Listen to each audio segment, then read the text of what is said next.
Thank you, Cathaoirleach. There is a rota centre. Sorry. Centre Black.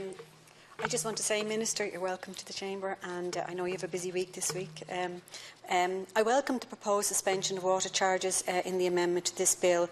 I do think it's clear that people in this country are not going to accept water charges, and have shown this by the huge demonstrations on the streets to oppose this unfair tax.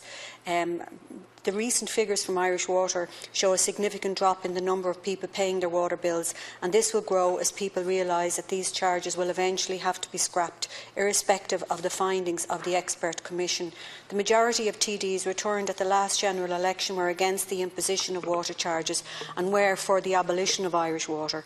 I feel that a vote by the democratically elected representatives is the best way to solve this issue. We need to find a way to use our current funds to make up for the underinvestment by previous governments.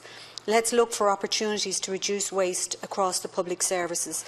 Let's reduce our reliance on outside consultants and agencies, and let's provide a water service that our citizens deserve. I also believe that it is of the utmost importance that a referendum is held to ensure that water remains in public ownership. Minister, I live in inner city Dublin in the Liberties, and people stop me on the street. That's one of their fears, that even though the cost of water may be only €3 a week, but the reality is that people are having to pay for extras. Going back to school is huge, you know, uniforms, everything, books, everything.